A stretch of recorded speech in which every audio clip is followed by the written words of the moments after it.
All right. Good morning, everyone. Thank you all for joining us on the call today. So today we're going to be discussing the Projects Pool Grant, which is a grant that Arts Culture Catawba offers each spring for nonprofit organizations. My name is Chris Coffey. I am the Grants and Resources Coordinator for Arts Culture Catawba. Joining me this morning, we also have Ingrid Keller, our Executive Director. So I'm going to go ahead and share my screen. Give me 1 second here. This is up and running. Okay. Don't know how to make this go away. There we go. Get that out in front, and then let's see, we'll go on to our website. Actually, this will be a good chance to tell for new folks. Our website is artscatawba.org. And I'll go ahead and get rid of this so you can see the screen here.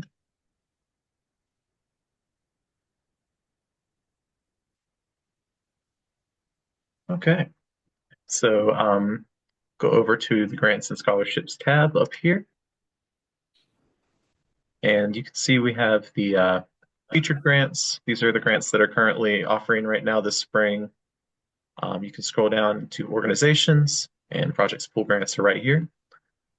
So this grant is currently open. It opened earlier last week on January 2nd.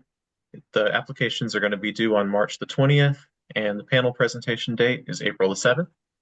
So these are really the two dates to keep in mind. The applications will be due on March 20th. And if you're planning to apply for this grant, just go ahead and have that April 7th date. Plan to keep that morning free. Anyone that applies for this grant has to come and present in person to our grant panel at the Arts Culture Catawba office. Typically, we schedule these between 9 a.m. and 12. We'll give you your exact time slot whenever all the applications get in. I'll create a schedule, and I'll reach out to each of you and set up times for you to come and present. So we'll get into that a little bit more of that later. So basically, let's see, I'm going to present some information about this grant. We're going to walk through the guidelines, and then we're going to go through an application together.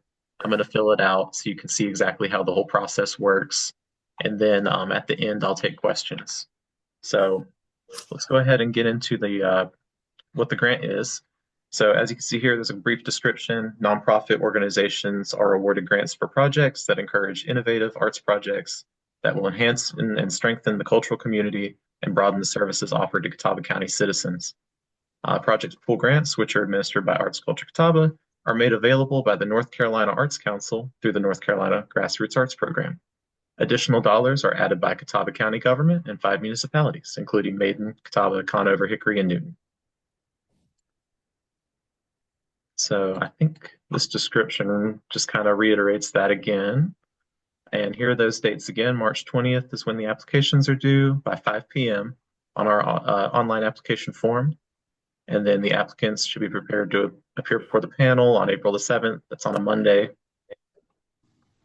So let's start with who can apply.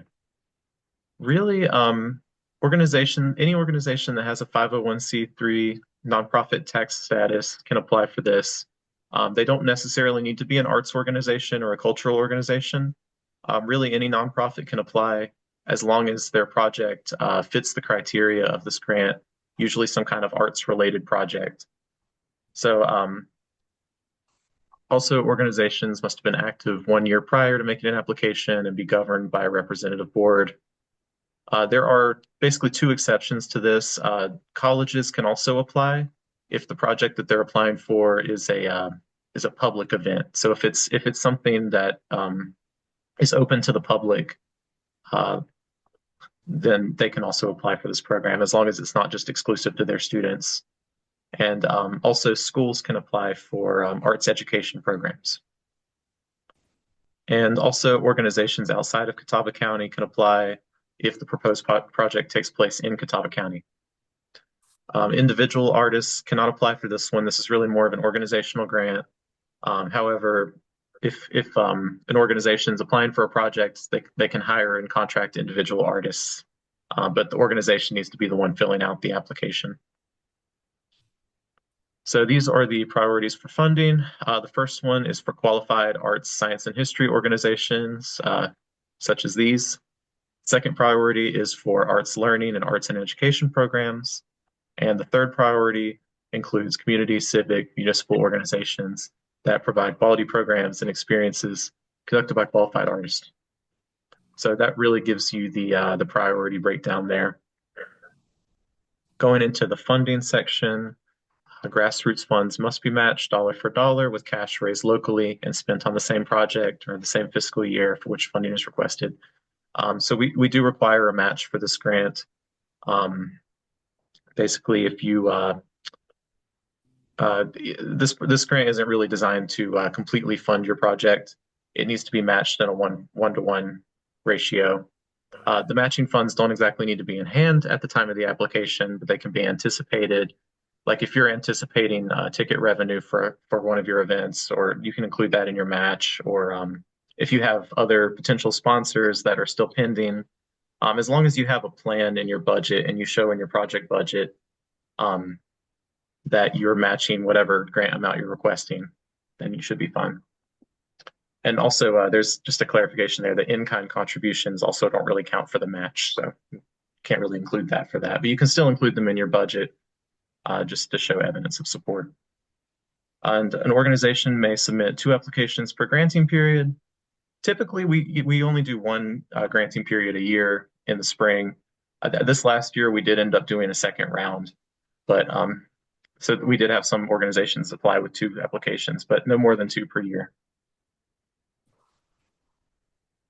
Okay, and no projects pool funds may be used to match another grant from the NC Arts Council. In addition, the same matching funds may not be used for more than 1 projects pool or Arts Culture Catawba grant. I did want to take a second just to clarify that. We had a situation last year that basically the NC Arts Council, when they started doing the sustaining support grants, a lot of our arts organizations took advantage of that. And so basically with sustaining support, we can't actually give grassroots dollars to organizations that are receiving sustaining support. But the way that we are still able to make it work, as you can see, we do have 2 funding sources for projects pool. We have the grassroots arts program, and we also have local funding from local government. So if you are an organization that's receiving a sustaining support, you can still apply for a projects pool grant, but just understand that we'll be drawing from the local funding for those projects, and it may be a bit more limited in what we can give out.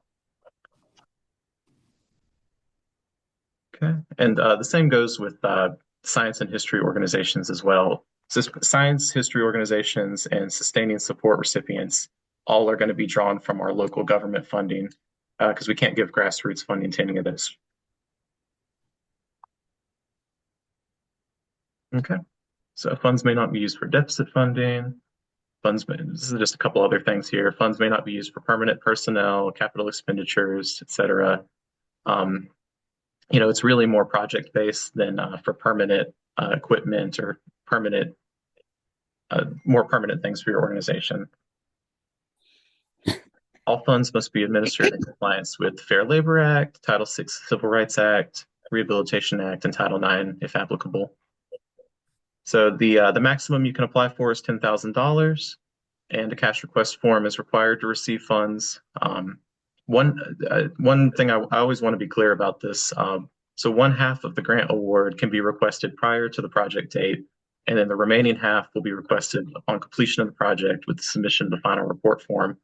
So if you do receive a grant, say for $10,000, you would request the $5,000 on your cash request form before your project takes place. And then after your project is completed and you do your final report form, that's when you'll receive the second half. In the final report form, there's a box that you check that says that basically has the cash request for the second half. So it's built into the final report form. Okay, so let's move on and talk about the application process itself. Applicants must submit a completed application through the link on our website. After submitting, you'll receive a response indicating that your application has been received and is complete, And if you don't receive an email, just email me and reach out, and I'll check and see if it went through. Yeah, everyone should receive an automatic email. As soon as you hit submit, it should automatically send you an email that says your application's been submitted, and it'll show a copy of all of your answers.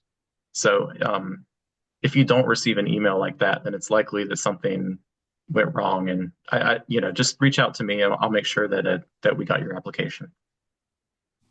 And the required attachments for this application is basically just the financials for 3 years. We want the complete income and expense statement for the last fiscal year or an audit, and then complete operating budgets for the current fiscal year and the next fiscal year. So you'll attach 3 different budgets to our within the application. Okay. So talking about the criteria and the review process, typically one granting period takes place each fiscal year, July 1st, 2025 through June 15th, 2026. Projects must take place in this time frame. The project's pool review process includes a committee review of all applications and a committee interview with each applicant's organization where the proposal meets project's pool guidelines. Applicants must send at least one representative to the interview. Like I said before, that's that April, was that April 9th? April 7th. April 7th, yes, okay. Yeah, so on April 7th, just plan to have one of your staff members attend and to present the project. And then, let's see. Project School Committee reserves the right to designate funding for specific elements of a project. That doesn't happen too often, but if, for example, if you don't receive the full amount that you request, there might be a specific element of your project that the panel would be really interested in. And if that were to be the case, it would be included in your contract that you're receiving these funds and specifically for this element of your project. That could be a condition, but that doesn't really happen very often. And then if the project school committee or the applicant decides to modify the proposed project, then a revised budget and a revised description must be submitted. Anytime, just ask me if you have any questions about that. Like if you were to receive a grant and and something changes from your original plan, then just let me know and just turn in a revised budget and description basically, and we'll put it back before the committee. So the project must be open to a broad segment of the community that directly benefits Catawba County. It cannot be duplicated through other agencies. It should invite participation from the general public, in addition to the organization's own membership. It must be new and innovative, although existing projects or season subscription regular offerings can also be eligible. However, the grant isn't primarily intended as seed money for new programs and awards. And awards for ongoing projects are likely to decline over a period of years. And it also must clearly be an expansion or innovation if funding is sought for an existing program. Okay, so going into program merit.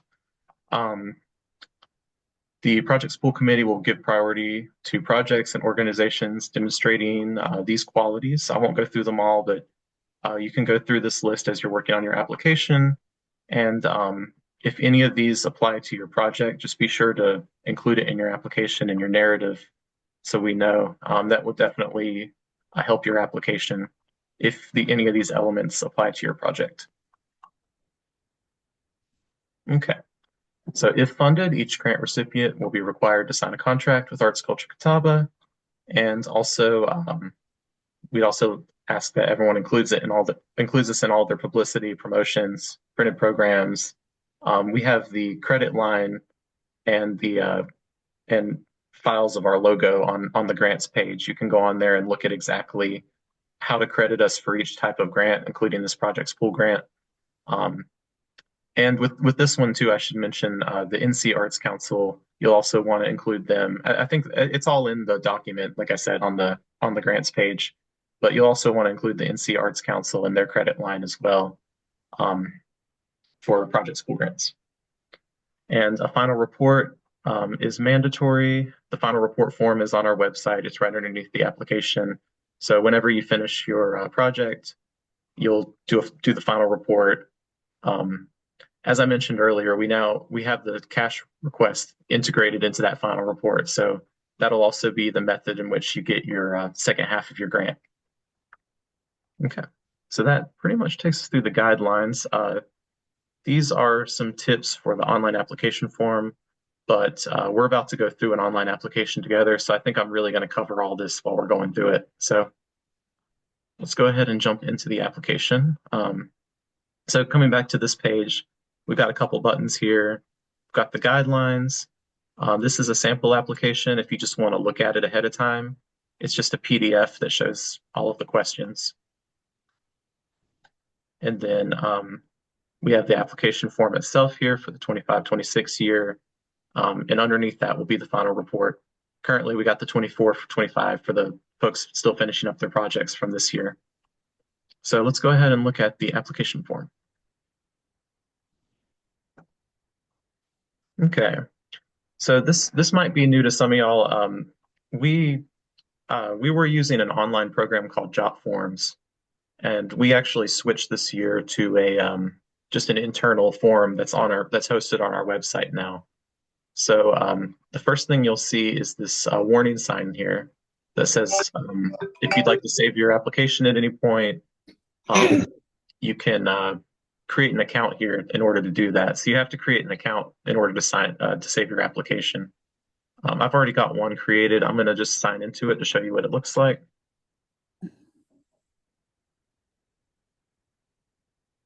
See if I get the right password.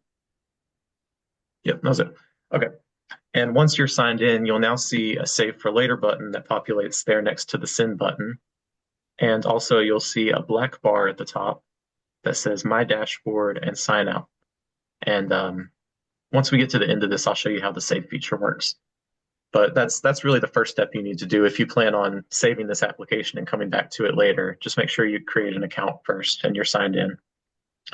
So I'm going to start filling this out because I'll show you guys what it looks like when you submit. Basically, we're just entering the organization information first.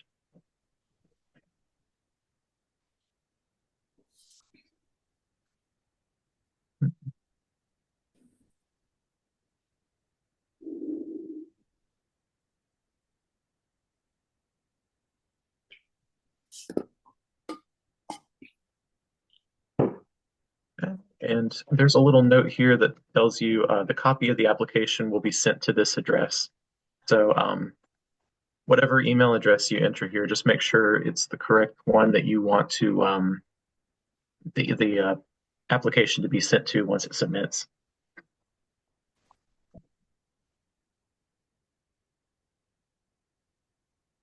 Then we got the EIN number here, and I didn't make it a requirement, but if you have a UEI number, you can also enter that here.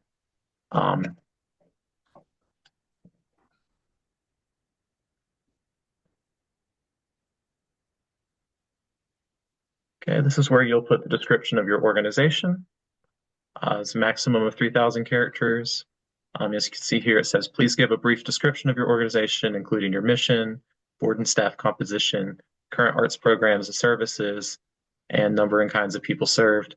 Public schools and other large government agencies should just provide a description specifically of their arts program rather than the entire organization. Okay. And we have a check here. This is just how we check for, like I mentioned earlier, we just have to be careful about the way that we distribute the project school funds. So if you're planning to apply for the sustaining support, just check that there. Or if you're not planning to, then check that there. Also, the project support grants is there as well. Okay. So going down, we're getting into the finances section. So you'll attach the complete income and expense statement or an audit for the 23-24 fiscal year. And again, any larger like organizations, government or community agencies, just attach financial information for your art program specifically. And then you can put the totals in these spaces here. So the way that this file drop system works, you can either hit Browse Files and it'll pull up the File Explorer. And we'll just put that in as an example. And then you'll enter your numbers here. Then the next section, complete complete operating budget for the 24-25 fiscal year. Again, you can either hit the browse files or you can just pull up your file explorer and just drop them in that way.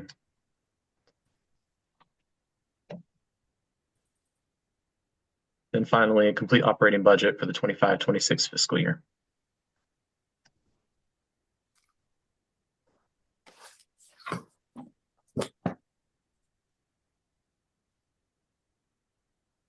Okay. Put the amount requested here. Go ahead and do the full 10,000. And then your project start date, which should be should really fall on the fiscal year of June to July. So June 2025 to July, or excuse me, I had the opposite. July 2025 to June 2026.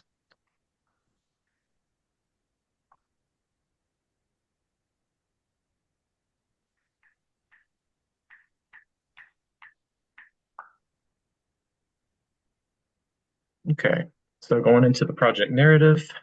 Chris, it should end by June 15th, actually. It can't go past June 15th. Oh, Yeah. you're right. I'm sorry. Yeah.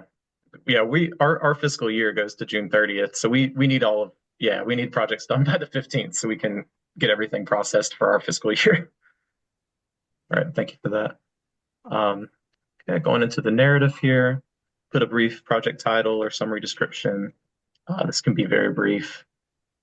I like to use these, especially when they're brief enough, I can keep them in my spreadsheet and just have a really quick, at a glance, look at everyone's projects. So that doesn't have to be very long at all. You list your project's goals here. Description of intended participants, audience, including estimated numbers, racial and cultural composition. You put that there. These things, especially if it's relevant to your project, you know, some of these might not be relevant to the project, but if it is relevant and as I mentioned before in the guidelines, there are some of those things that or there's some things that would help your application. So you can include that there if you have it, if applicable. Then the location where the project will take place. Description of project activities. This is where you can really provide a more detailed description of your project. And then description of the artists involved in the project, how they were chosen, and if appropriate, the rate of payment for their services. If you haven't selected the artist, describe the kind of artist that you intend to involve and how you'll select them. So you'll just write all that there. And also I should mention when you're talking about your artists and the rate of payment, that's one thing that we report back to the NC Arts Council. How much of the grassroots funds goes to directly paying artists, and we have to list the artist name and the payment that the amount that they were paid. So be sure to include the details of that there. And again, if you're not sure yet, then include it in your final report later on. I'll just need all that information before the end of the year. So whenever I turn in my report to the NC Arts Council, I'll have to list out all the artists and all the payments. Okay, and then a description of how the project will be publicized and promoted to reach intended participants. Oh, and I should have mentioned too, with the artist payment, that is one thing that we really like to fund with the grassroots money. So whenever you're doing your project budget a little bit later down, you know, it's always beneficial to put the artist payment as the thing that the grant is funding specifically. That's really the number one thing that we like to fund with this program. So we'll get more than that in the budget in a second here. Okay, and then description of how you'll evaluate the project. Okay, so now we're at the project budget. Using the format below, you'll break it down. As I mentioned before, a one-to-one match is required. So if you're requesting, let's say for simplicity, that $10,000, you're putting all that into paying an artist. Then you also need to match at least 10,000 on this side for other expenses in the project. let's say space rental and travel and marketing, just for the purposes of that. It needs to at least be a one-to-one match. So it can be more than a one-to-one match, but at least it has to at least equal to, if you're asking for 10,000 for the grant, you have to at least match 10,000 in other expenses. So it has to at least be half and half. And then your income, you're just going to show the other side of how you're funding that $20,000. It'll automatically populate the 10,000 that you requested for the grant. So you have to explain where the other 10,000 is coming from. Let's say that it would be 5,000 anticipated for admissions, and you also have a corporate sponsor for another 5,000. So that's how you would match that for the $20,000. Okay. And then the last section here is just the certification, just agreeing to the terms of the grant. You'll put your name of an authorizing official for your organization and their title, and then typing the name here indicates acceptance of terms. That's basically the signature, and also the signature of whoever the contact person is. It may end up being the same person, but sometimes it's not. And then you'll put the date here. Let me actually enter things so I can turn this in.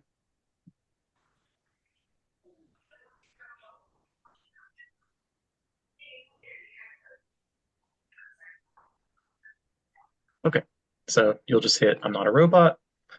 I'll show you the save feature really quick too. So you hit save for later.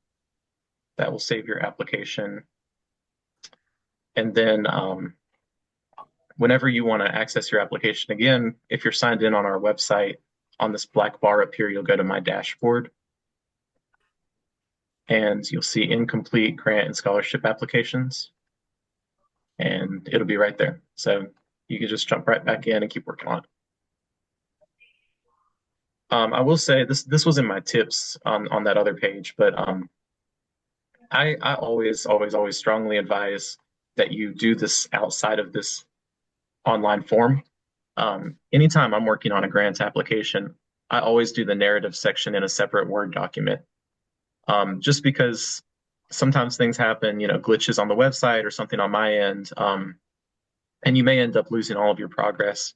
I will say we had one person last year that did lose all their progress, and I don't know if it was on their end or ours, but it just they lost all of their work and all their narrative essays that they wrote. So I always advise people write these outside of the form, especially with this one where it has so many of these essay questions.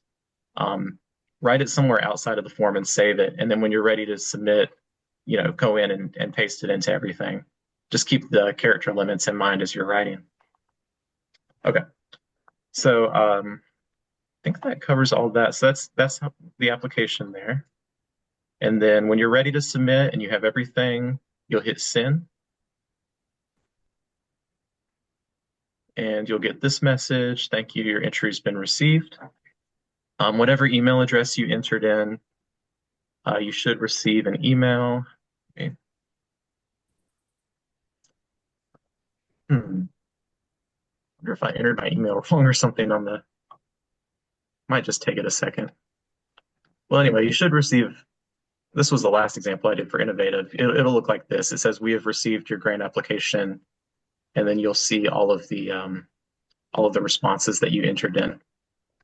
Sorry, I'm not sure why it didn't send that time. Let me go back and check. I wonder if I put the wrong email address in or something.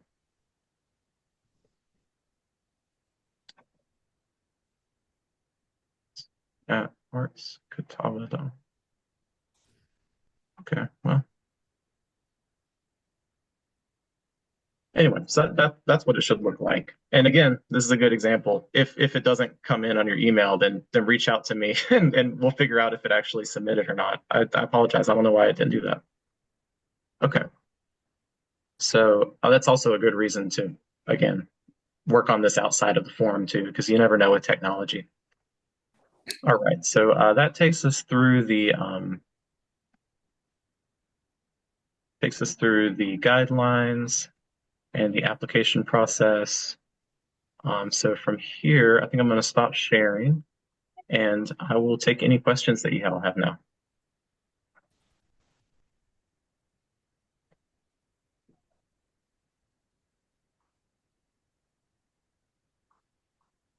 Chris, I don't really have a question, but I just completed my final report to get the second payment, and this new system seemed to work really well for me. So I just wanted to put that out there. It Okay. seemed fairly easy, and for me, I did kind of have a bit of a learning curve because I did not log in first. And so then when I went to submit it, it was kind of glitchy and I had to but I already had everything on a different narrative page. And so yes, I spent an extra 15 minutes redoing it, but that's just a good reminder. So thank you for sharing all those tips. Yeah, absolutely. Yeah, I appreciate that. We're still working it, this is the first year we've switched to this system. I do like that it's an internal system hosted on our website. Um, but we're still smoothing out some things. But yeah. Um, let's see. There's one other thing. Oh yeah. So before sorry, I'll keep taking questions as well. I do want to share before anyone hops off though, a little bit of news for you all. I thought this would be a good group to share this information with.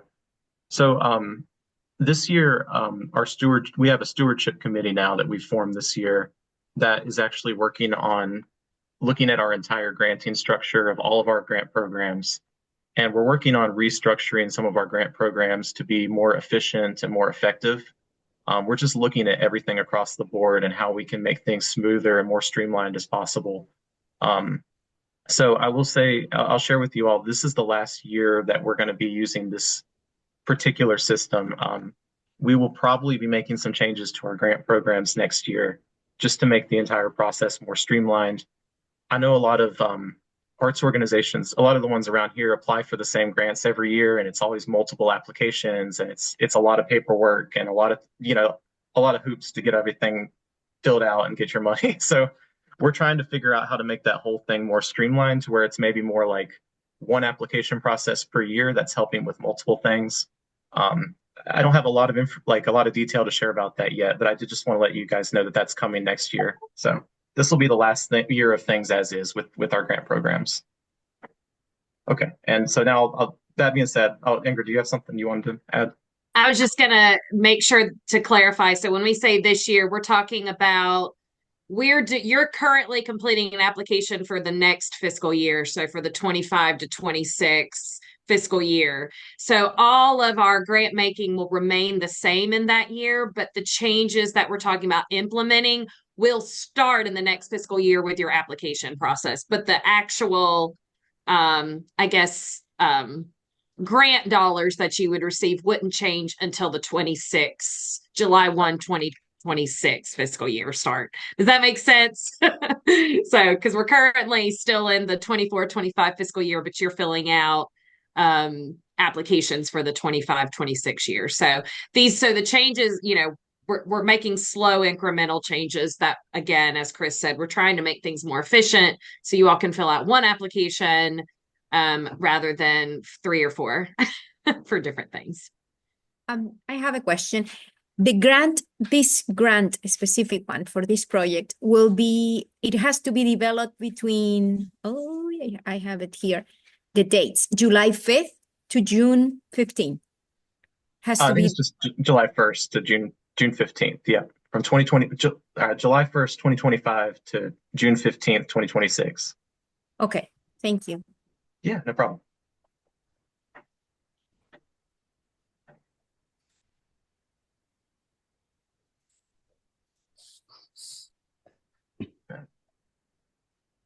Anyone else have any questions or anything to add?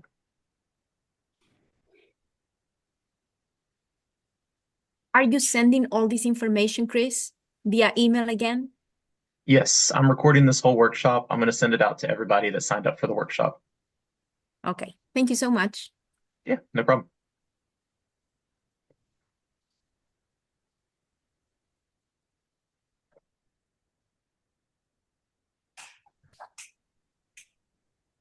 Okay.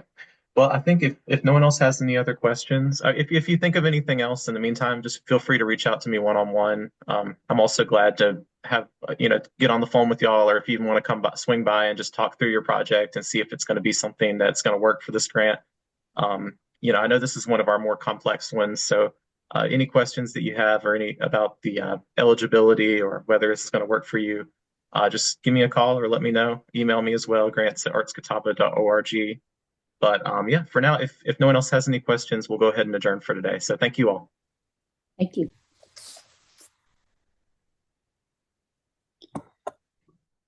Thank